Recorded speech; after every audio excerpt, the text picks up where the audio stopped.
Halo Risers, gimana nih kabarnya? Semoga dalam keadaan sehat ya.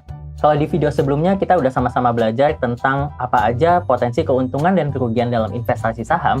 Nah, di video kali ini kita akan sama-sama belajar gimana sih cara beli saham, atau apa aja ketentuan-ketentuan yang ada di dalam bursa, dan gimana cara prosedur kita untuk mulai investasi saham. Sebelum mulai lebih jauh, kita sama-sama kenalan dulu nih, saham itu apa sih? Jadi saham itu adalah lembar hak memilikan sebuah perusahaan. Artinya ketika kita membeli sebuah saham perusahaan, kita sama aja menjadi pemilik dari perusahaan tersebut.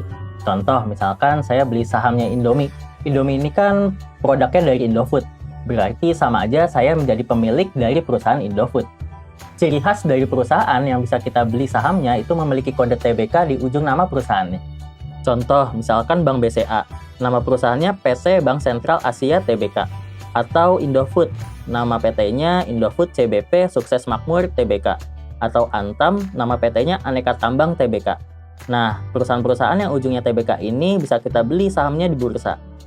Tbk ini singkatan dari terbuka, artinya siapapun bisa beli sahamnya dan siapapun bisa akses laporan keuangan si perusahaan tersebut. Saat video ini dibuat, ada sekitar 600-an perusahaan Tbk di Indonesia. Semuanya disatuin ke satu wadah yang disebut sebagai IDX. Supaya mudah dipahami, IDX ini ibarat mall, dan saham-saham yang ada itu ibarat toko-toko di dalam mallnya.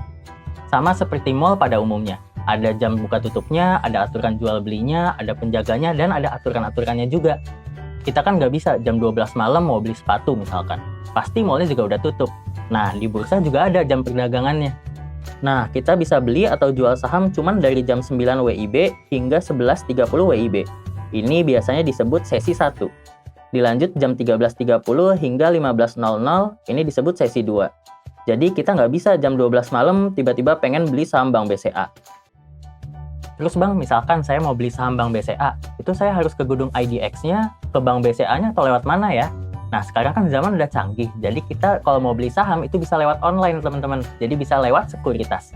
Sekuritas ini adalah pihak yang menghubungkan antara kita atau investor dengan bursa. Jadi kita belinya nggak perlu ke gedung IDX, tapi kita bisa pakai handphone atau laptop. Tinggal download aplikasi sekuritasnya dan bisa langsung jual beli saham. Nah, sekuritas itu pun ada banyak.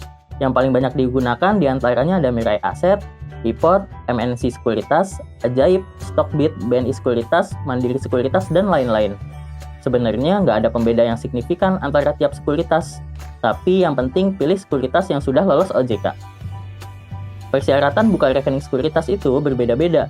Di antaranya perlu KK, KTP, buku tabungan, dan NPWP. Ada juga beberapa sekuritas yang cuma perlu KTP sama nomor rekening aja. Dan untuk daftarnya pun bisa melalui aplikasi si sekuritasnya.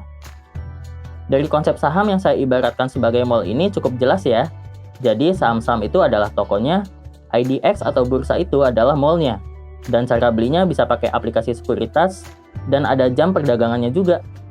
Nah, kalau di mall ada satpam atau security, di bursa juga ada nih pihak pengamannya, disebut KP dan KC. Sederhananya gini, saham yang kita beli itu nggak disimpan oleh pihak sekuritas, tapi disimpan oleh KC. Jadi misalkan amit-amit si sekuritasnya kenapa-kenapa, aset saya atau saham saya nggak hilang karena semua disimpan oleh KC dan dilindungi oleh negara. Nah, itu tadi hal-hal mengenai konsep saham. Dengan analogi mall tadi, semoga Risers menjadi paham tentang konsep saham, apa itu sekuritas, dan jam bursa. Oke deh Risers, sekian video dari kami, semoga bermanfaat. Thank you for watching. Bye!